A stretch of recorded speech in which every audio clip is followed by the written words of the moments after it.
by C4, Cellucor, and Extend. Use the code Clydesdale to get 20% off at checkout at c4energy.com. On Clydesdale Media, where we bring you the widest array of content here on our YouTube channel. Make sure you like and subscribe to the channel. Hit that notifier so you're the first to know when new episodes are available.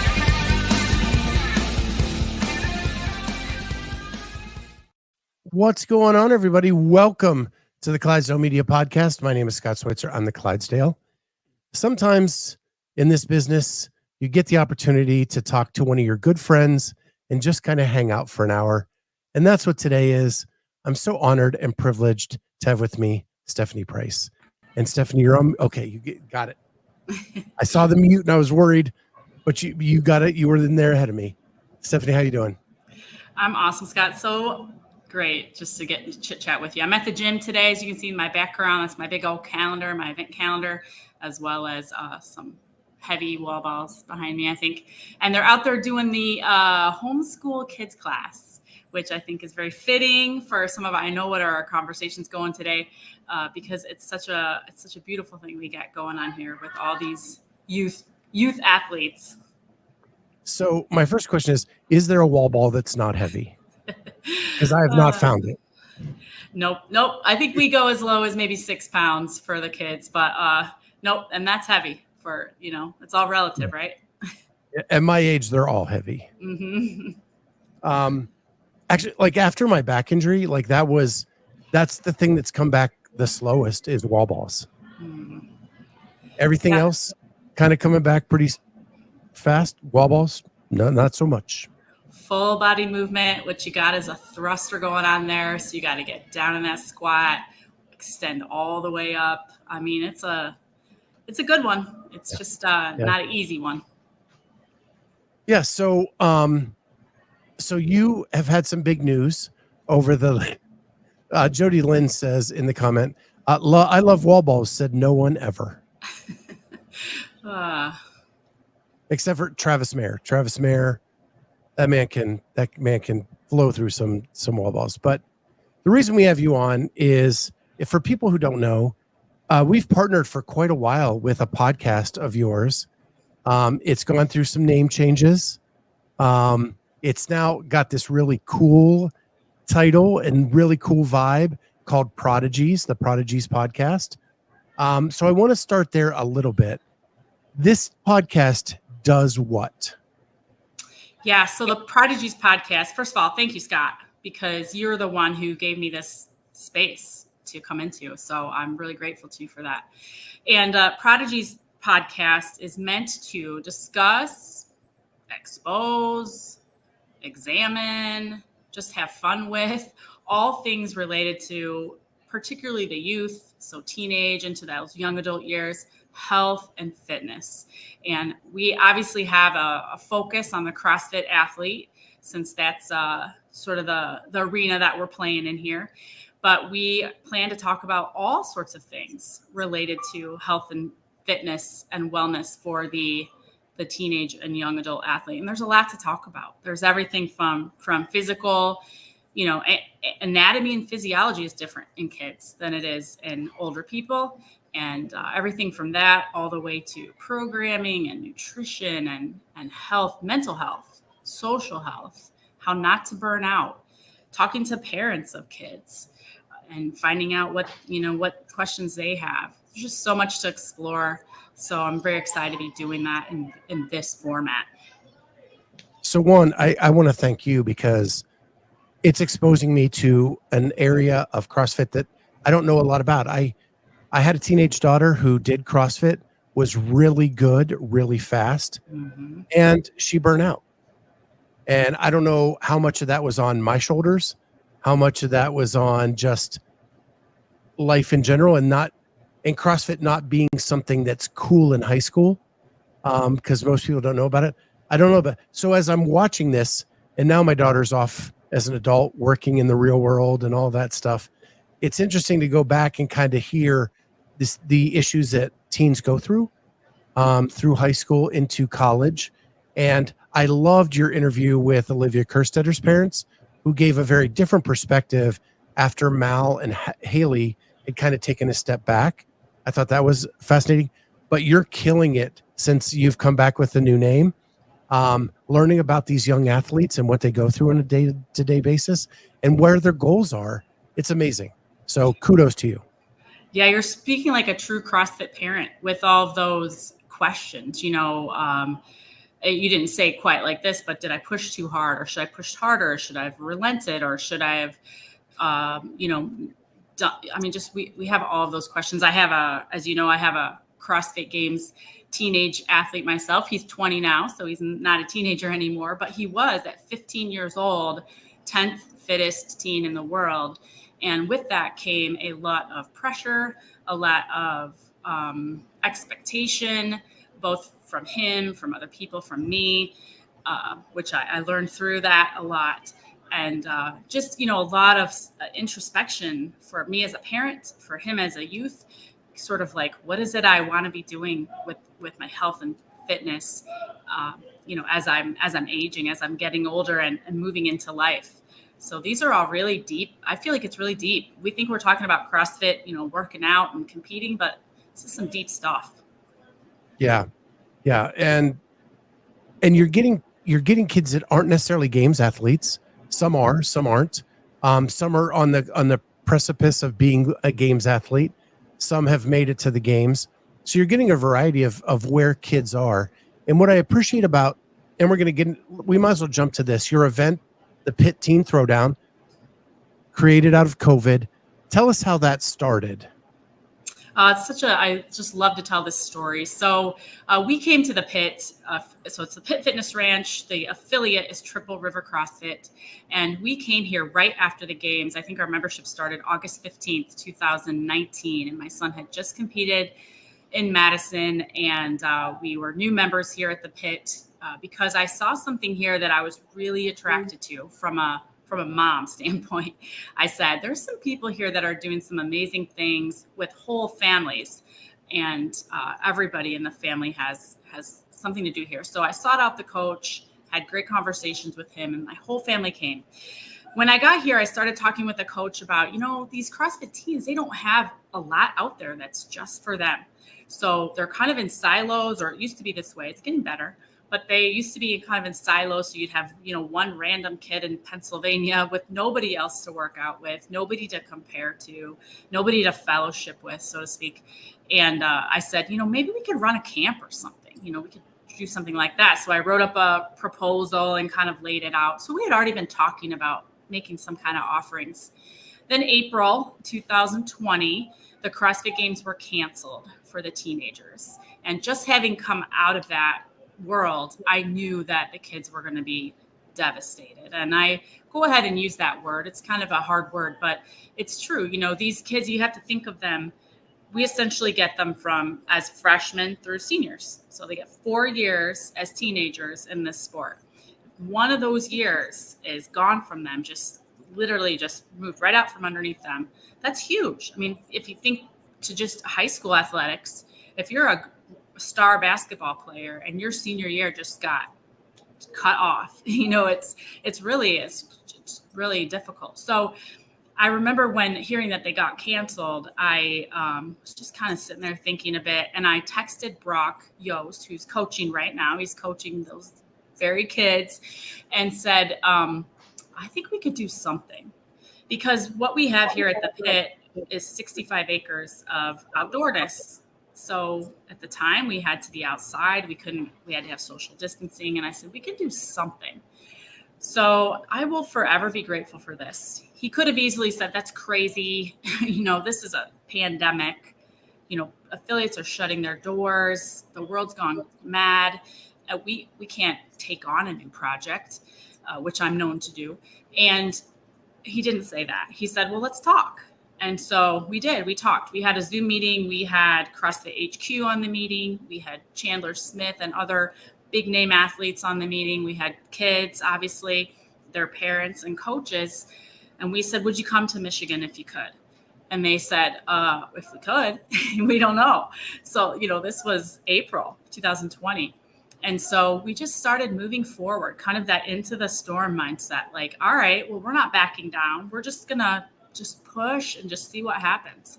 What happened was, it was really awesome. Really, a lot of the community, the global CrossFit community, came together and said, we're here for these kids. Like, what do we need to do to help? And we had about 45 sponsors that year, everyone from Victory Grips to Fit Aid to Reebok. And they just gave. And then we had 46 athletes. So instead of the, what it would have been, I think, which was probably 60. I don't know. I'd have to go back and do the math. But we had 46 athletes, including Mal O'Brien, including Olivia Kerstetter, including Paulina Harrow, including Tudor Magda. So we had some of those bigger name kids that, were going to definitely miss out if they couldn't come. So you basically became the CrossFit Games for that season. Where kids got to compete where they wouldn't have normally done so. It's funny how this has gone all full circle, and we'll get to that in a minute. Then the games are back in 21, but your event stayed, and you kind of morphed into a bigger event that allowed different levels of athletes to come and share in the experience. So what was that transformation like? Yeah, we were so just to give you a context. So 6,000 teenagers worldwide sign up for the Open. This is kind of an average. It's anywhere from 4,500 to 6,000, sort of depending on the year. This year we're hoping for more, but either way. So of those 6,000, when you have 20, 46, however many go into the games. 40 kids go into the games out of 6,000. There's that. And so for us, we sort of felt like there's so many more. There's so many more. And there's all these kids. And in fact, I keep pointing to the window out there because they're out there right now working out. Naomi Gruber's out there right now. She's a local. She participated in our junior varsity competition. She won it this past year. And she's out there in her homeschool class working great. She's not going to make the games, more than likely, but she is a hard worker, such a great kid. So what we did that year is we started a rookie division. And we really loved that concept that we're still getting the top 10%, top 10, 15%. These are still really, really amazing athletes. But we pulled those kids in and we said, all right, maybe you're not games level. That's okay. The games is one thing to attain to, but let's see what you got. Let's get you. Let's put you through the races here. And they loved it. The rookies were crazy. They were like, we want more. And we were like, well, then you're going to have to work, So then the next year we built on that a bit, and we added the junior varsity division, but we then also added that collegiate division. And that's maybe a whole nother subject matter, but it was so important to us to capture as many of these youths. And when I say youths, and I know we all think of my cousin Vinny, but when we think of the youths, we're talking about age 13, 14 up until, I would say, adolescence ends around 24.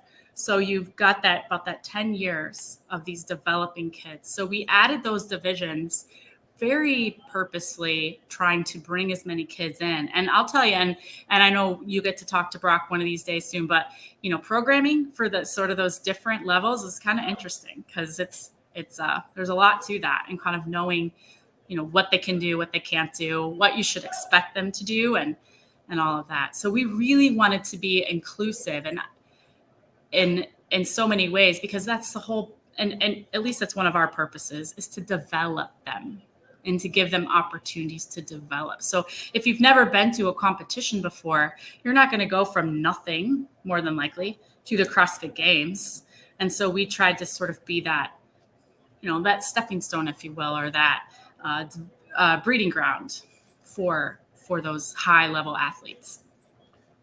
So my analogy in my head as you're talking is, if I want to lose 100 pounds, my goal isn't to lose 100 pounds. My goal is to lose 5 pounds, then 5 more pounds, so on, right? Till I reach that big goal. Your goal could be to make the CrossFit Games, but when you give no ladder as a route to that, it makes it really hard to reach that really big goal.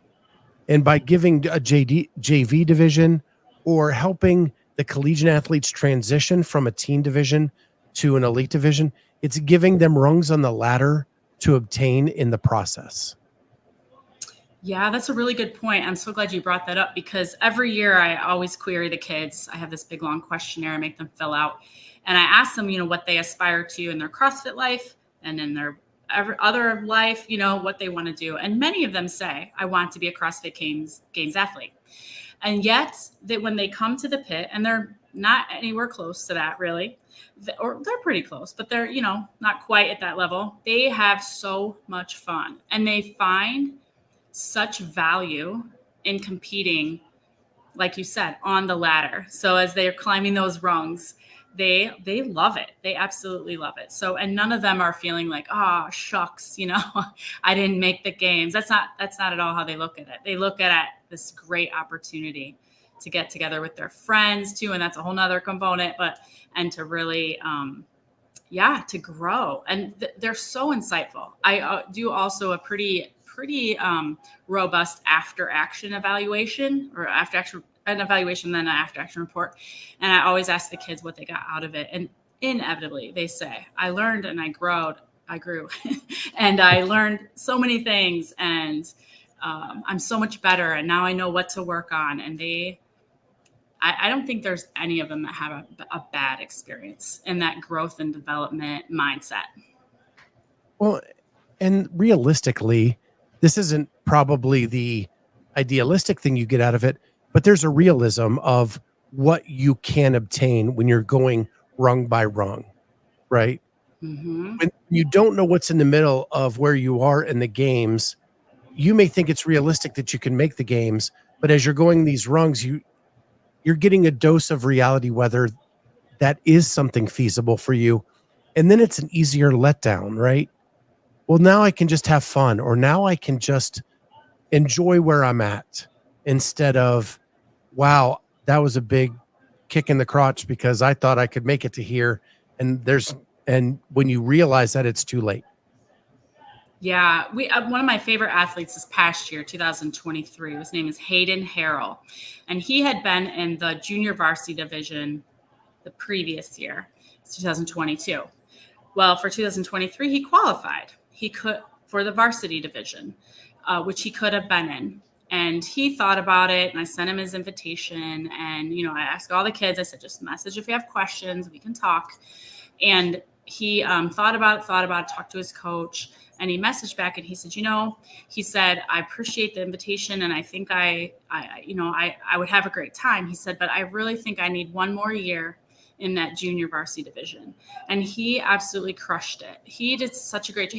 He won the Victory Spirit Award.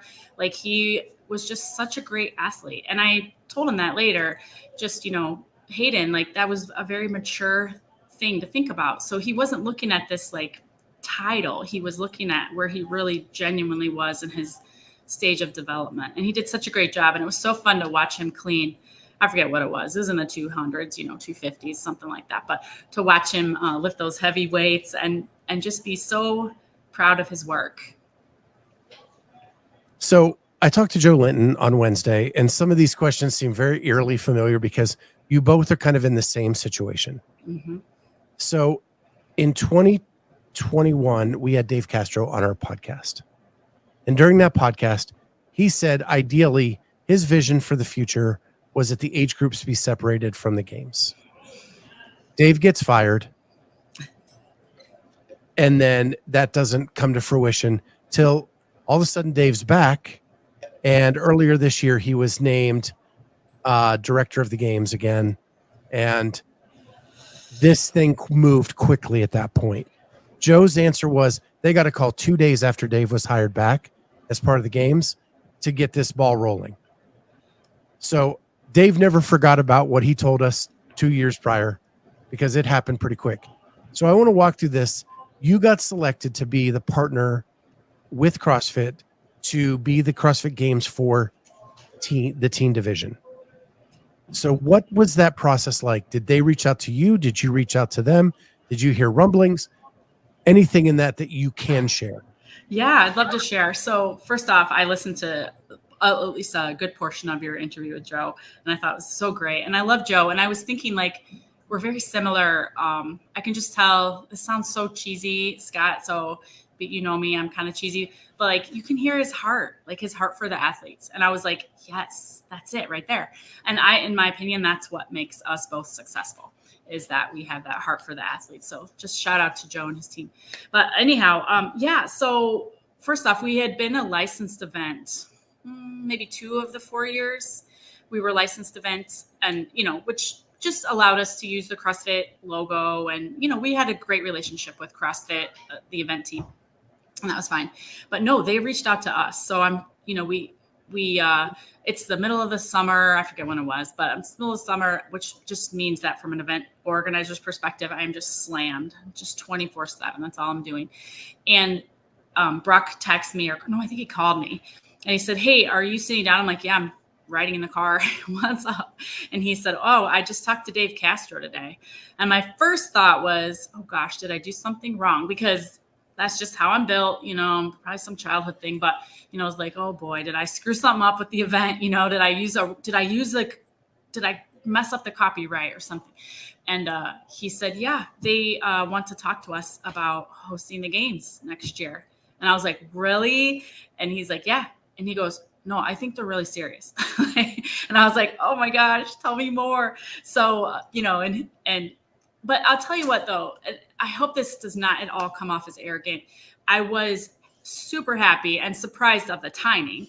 I figured this, might be a couple of years in the making, but I wasn't surprised that we had earned a place in their hearts, I guess you'd say, because I know we have earned that place in the teens' hearts. And, so for 4 years, they've been watching and seeing what we are doing, and everything that we've been doing has been authentic and very transparent, and always, with the goal of, we've always had a 2-pronged mission. I mean, it's just going back over it for 4 years, we have the same mission. The number 1 is to just give a kick-ass competition. And number 2 is to, it's one of the teens right there. Number 2 is to help the kids develop in life in general. And so they've been watching that. So I wasn't hugely shocked that they sought us out, but boy, was I proud and excited and ready to go with it. And so they sought us out, and I was very honored at that. And then, as you know, Boz and Heather Lawrence came to our competition, and it was so fun to meet them and talk with them. The most down to earth, wholeheartedly kind people. And they were happy, we were happy, and we were all just having this love fest while we move forward on what's next. So you say love fest, but there had to be some stress with the eyes there kind of overseeing everything. I've known you for a little while now, and I know how that can be. What were your coping mechanisms during that weekend? Or was it just, I got to go head down, there's too much to do, I can't even think about the stress? Yeah, that's an interesting question, Scott. Thanks for being so insightful. I will tell you that, so I'm a trauma nurse as well, and I've been a charge nurse, and I've been in a lot of code situations and things like that. And you learn that ultimately what saves you is your training and your preparation. And so you know what to do. And so in the moment, I had to first just remind myself that I knew what I was doing, that this event has been these kids have just been my heart for the past 4 years. So, all right, Steph, this, this isn't something you're faking or whatever, you got this. So I started with that. And then the second was just trusting my team, that the team everyone that we work with is authentic and real and hardworking and all the things that you would want in a CrossFit team. And so I knew that would shine. And I also knew that we weren't going to fake anything. So it's they're going to see what they're going to see. So it was time to kind of show up and just be who we really authentically are. And then also I did sort of kind of gauge Heather a little bit and even Boz to some degree, and try to make my interactions with them really valuable. So I didn't bother them with annoying questions or things like that. I tried to, when I had those few minutes of time when I got to talk to them, I really tried to listen more for like, what is it they're looking for? What is it they want? How can I add value to them as an organization, as a sport? Because ultimately, when I add value to them, they're going to add value to those kids. And so that was just kind of how I coped. And I did have one meltdown, just one meltdown. And Jeannie Williams, who is our head of athlete control, she just sort of gave me a little hug for a minute, and then I was all done. But just about 10 minutes on Friday, and then I was okay. It doesn't hurt that Boz and Heather Lawrence, of all the people I've met at CrossFit HQ, may be the two nicest people on the planet. Boz, I worked when I was a judge. He was my head judge at my first ever event. That's where I met him. And we've been friends ever since. And he's the one that actually introduced me to Heather, who I got to know during semifinals this year. And they're both just tremendous people. Mm-hmm. So that was definitely a good crew to come hang with you during that weekend. Yeah, I would totally agree. Boz, we had a meeting, a couple weeks ago. It was on Zoom or whatever, and he showed us a picture of his dog. He got a new dog, and it happens to be a Great Pyrenees, which is I have 2 Great Pyrenees. So he's very approachable that way. And I just felt like I felt like, you know how you feel like I hate to use the word family. It's a little cliche, but you know, when you're just all in the same, you're like, oh yeah, these are my people. Yeah. Yeah. So now you have the responsibility, and I've got a lot of questions here. So you have the responsibility of doing the games next season. You finished your event this year in September. Has it still been gas pedal to the metal since then? Any different than other years? Yeah. So yes and no. And I will say it's been gas pedal down because that's just how I roll, like in general. But what I'm doing a lot more right now, maybe than what I would have done otherwise, is planning. And it's more like making sure I have a playbook that is, I don't even know how many gigabytes it is, you know, it's got a category for every team.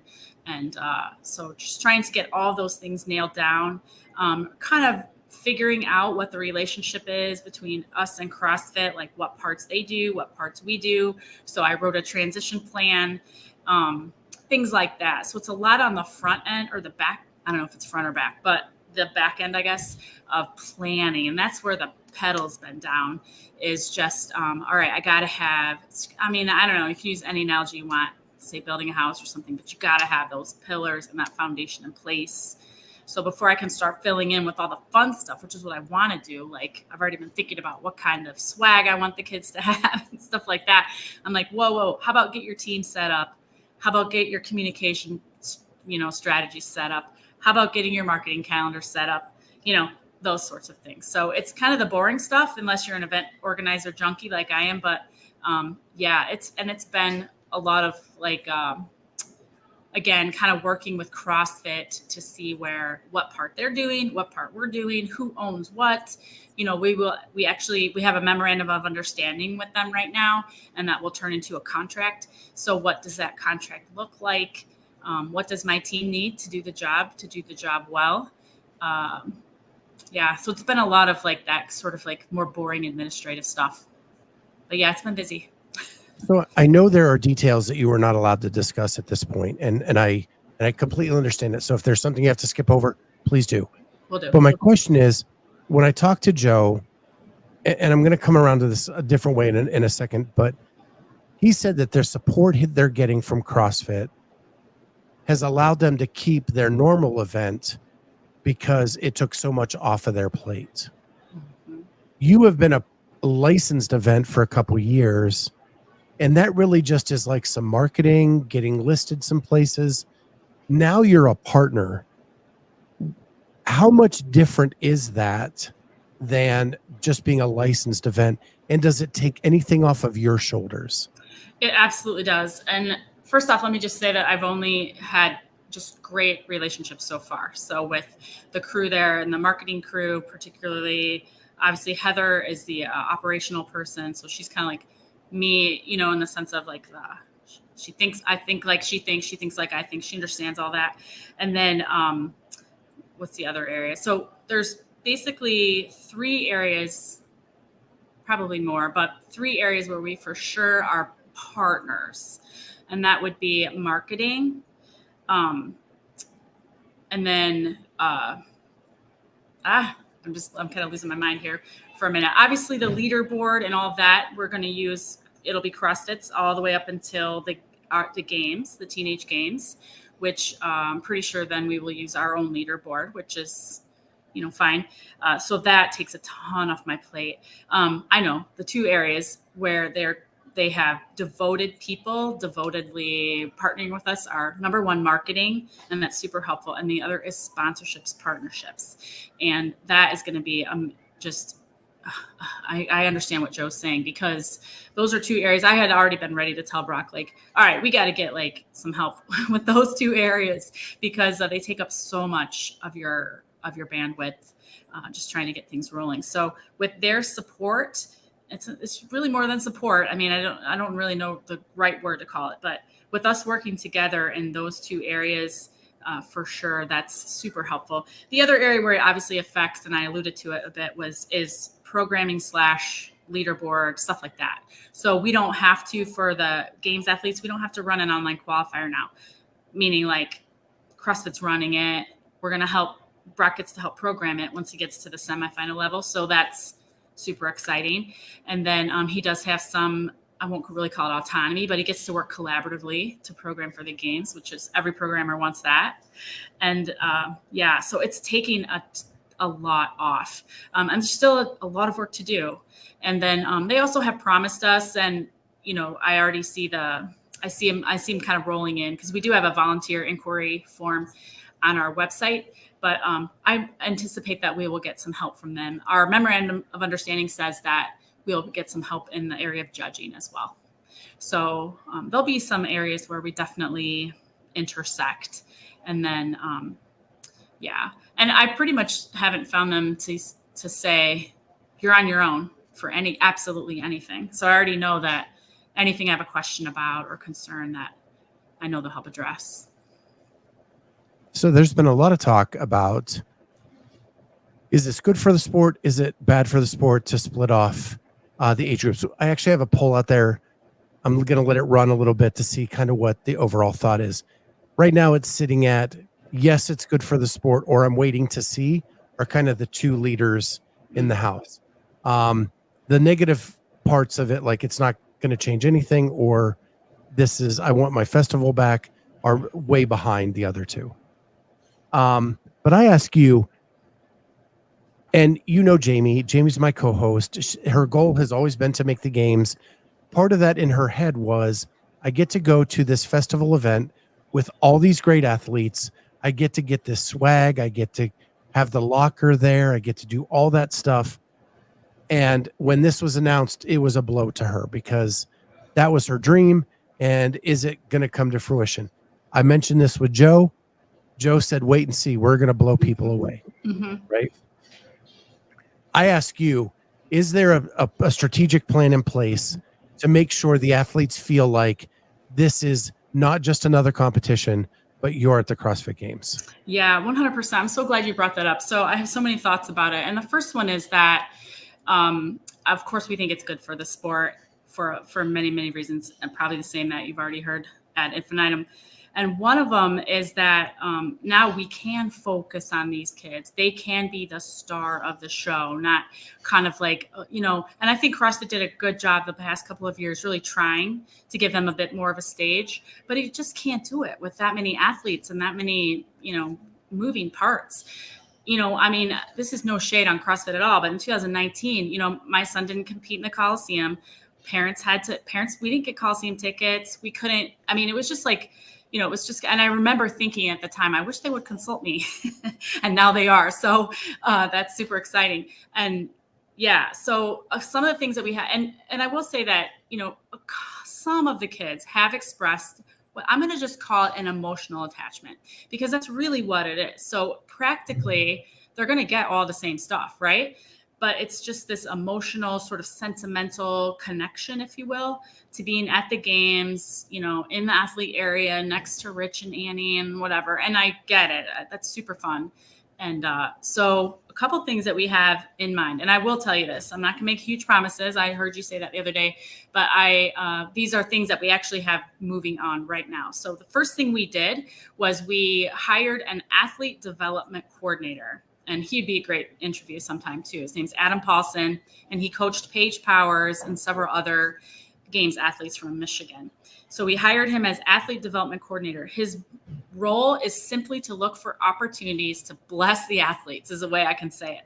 So he was a consultant to CrossFit Games on behalf of the teens already, so he's familiar. And he's working on right now a mentorship program, informational instructional videos. But when I mentioned that mentorship program, we're talking about CrossFit Games athletes, elite level athletes that are going to be available to these kids, probably at our competition, which the only thing I can't really reveal now is the date, but they'll more than likely have the opportunity to be with us. So we're looking for ways to make sure that these kids get some of the same things that they want. That's one of the ways. The other thing that I've already done, we have our first meeting in the first week of January, is I created a PIT parent engagement group.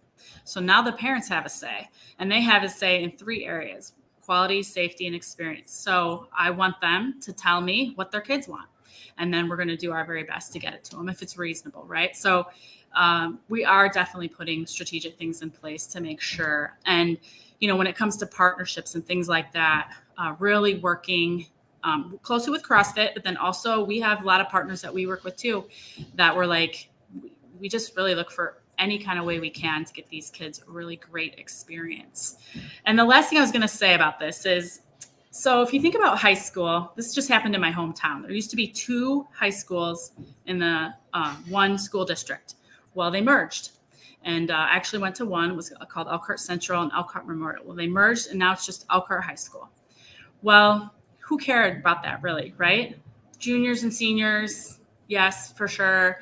Maybe the sophomores a little bit.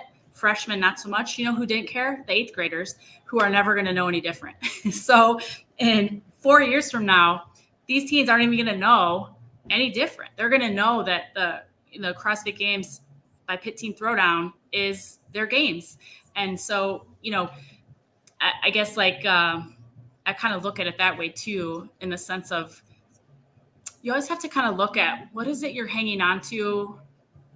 It's not necessarily bad to hang on to something, right? But it's so much better if you can pivot and just see what not so much what you think you're missing out on, but what's available in front of you. And the first thing I thought of right away, frankly, was because of the timing, which again, we still haven't fully finalized, but because of the timing, I think the way it's going to go, the CrossFit Games elite athletes are going to be off season. They're going to be able to come to our events and hang out with the kids. And I don't know, I might even try to get Brock to program something. They can jump in on a workout with them. I'm not even kidding.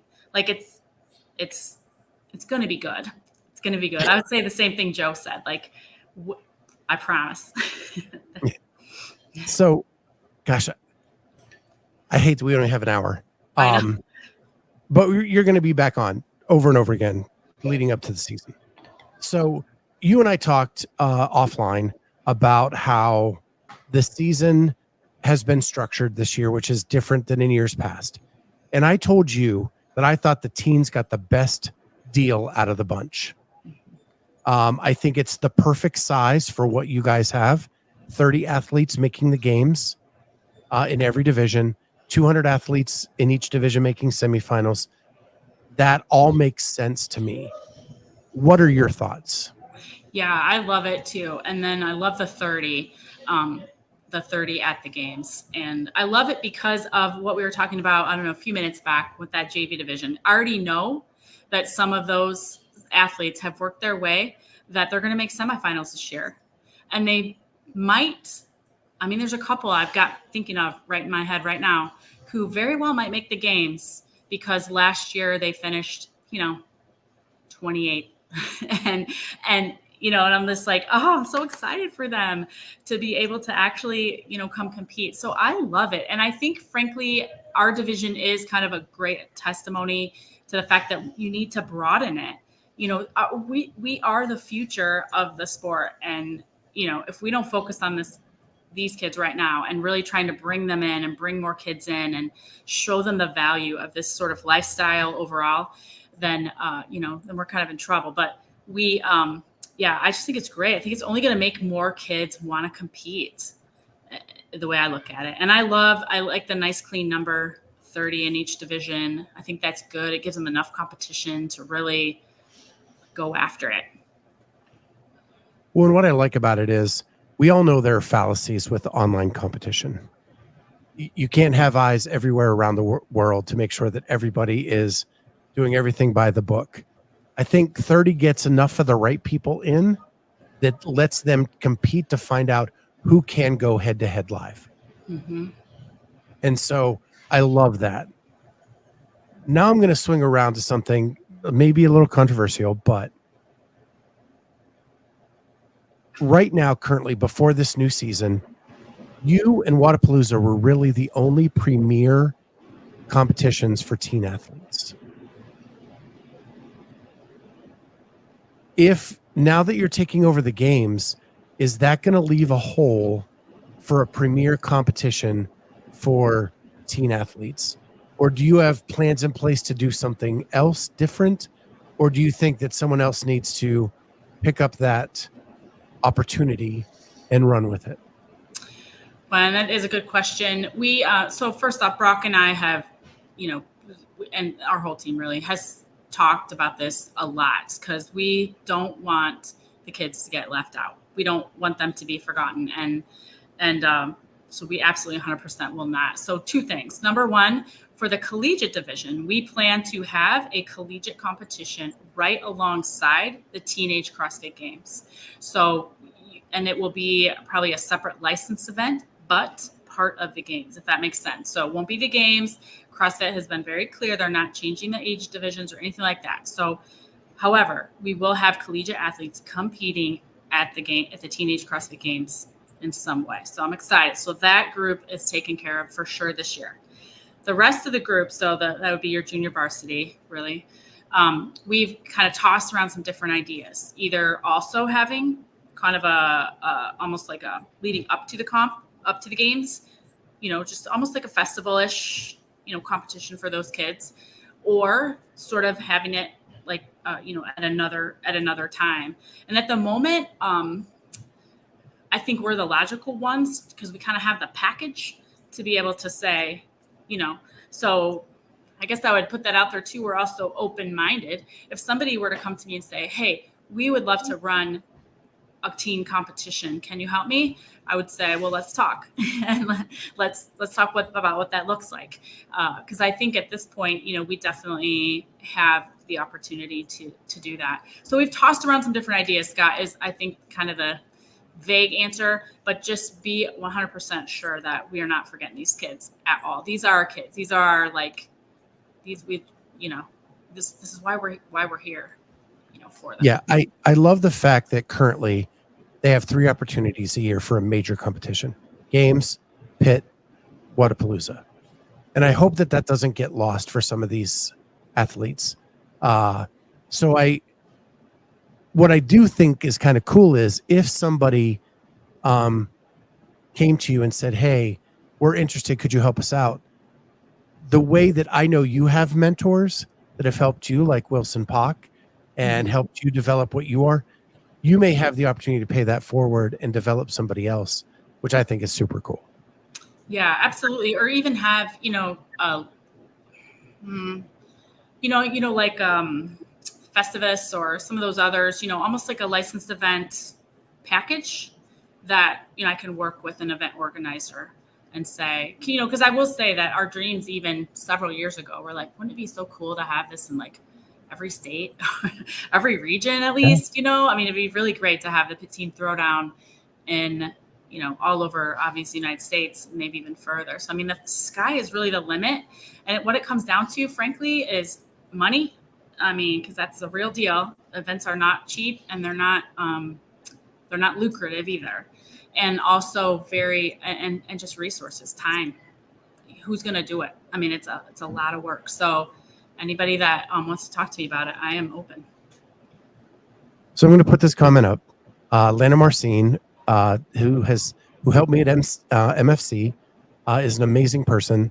She says, I find it a bit concerning that I haven't seen HQ post anything on the WheelWOD games going on right now, since they will be the games for the adaptive athletes next year. I'm trying to be more positive on these shows. So what I'm going to say is CrossFit HQ's house is on fire right now, and probably will be for the next week or so. I'll give them the benefit of the doubt right now that they have other things that they're dealing with, and their marketing team does not have time to get this out. I think it's sad. I wish there was more support and more publication, more social media interaction with what's going on at WheelWOD. But you can support them by going to their YouTube channel and go checking out their live stream and supporting them that way. But with CrossFit's announcement yesterday about affiliate fees, I think their house is on fire. Yeah, I will say just, they're run like any other business, and they're really, it sounds like an excuse, but there's just so much to do and so many different components, and just trying to get it all right. It's not easy. So I'll just say that. And I totally understand that concern as well. Yeah. Yeah. Lana works with an adaptive group in Canada where they do weekly classes with them. And it's more in the intellectually challenged division. And this is a very deep-seated thing for her. And I know that it probably hurts that she doesn't get to see those people highlighted more. So, yeah, I know. Scott, this is totally another subject for another day. I do have to leave in a couple minutes because I'm getting my hair did before Arizona. But I will say that I have been, so I'm so excited that you and I are talking today, because I have been, I don't know if disappointed is the right word, but frustrated at times at what I perceive to be sort of the lack of coverage, not from CrossFit's perspective, CrossFit's not a media company, right? But like from the media in general, and I know it's a pretty big broad term, but lack of coverage of the teens. And I'm like, sometimes I feel like I'm just screaming going, you guys, these are like the most important athletes ever. But, we all think our divisions are the most important, and we can all give you really good reasons why. And I realized I finally just got to the point, and that's, kind of loops us all the way back to the beginning, Prodigies Podcast, that I'm like, I'm just gonna do it myself. Then, if I'm not waiting for some of those other news agencies to reach out, because they're just not, and I don't know why, but that's okay. We're just gonna do it myself. I'm gonna do it with Scott. We're gonna talk about the kids. That's right. And we're going to continue to highlight you all the way up through the games next year. Your Prodigy podcast, if people have not checked it out, need to check it out. It keeps growing every week. People are finding it, and it is blowing up. And we love that. So go support Stephanie and the teen athletes, because it's an amazing podcast. I'm so proud to have it on my channel. It means the world to me that Stephanie's doing this. Any last things you want to say about what's going on next season? And then we will definitely have you back as more is announced. Nope. I would just say, I guess two things. One, just obviously got to sign up for the Open. So even if you're a collegiate athlete and you plan to compete with us this year in 2024, you're going to want a CrossFit ID, and you're going to want to sign up for the Open. And then the other thing I would just say is I can't wait to see you at Legends and see what that's all about. So I am the medical team lead this year at Legends, which I'm super excited, but I'm also going to be hooking up with any teens or collegiate athletes who are there, or just all my people, all my people. So I plan to probably go on next week as well, myself and or with you. So we'll be talking from Arizona in about a week. Yeah, I can't wait to hang out with you. And the cool part is Stephanie has lent me her daughter for the week to be photographer, videographer throughout the week to help me get more footage out to everybody about what's going on at Legends, because they are not streaming. We'll bring up the streaming topic on the next time you're on. I actually had it on my list, but we went over on some other things. So I can't wait to hang out with your daughter and see what kind of content she can create for us. It's one big whole happy family here at Clydesdale Media. Yep. And that's really, I will end on that, Scott, that that is something that we do very intentionally, is we involve the teens. So I've got a teen, she's 15 years old. She's running an Instagram account called PIT Teens. My daughter, she's 17. She's on the media team. My son, he's not teen anymore, but he's an MC at our event. We have a whole slew of teenage volunteers at our event. So we really want them to own this whole space as well. So so thank you for giving her the opportunity, particularly. And then also just all you kids, like, this is your space. So we're happy to have you working with us. Awesome. Well, with that, we'll have Stephanie back soon, and we'll see you all next time on the Clydesdale Media Podcast.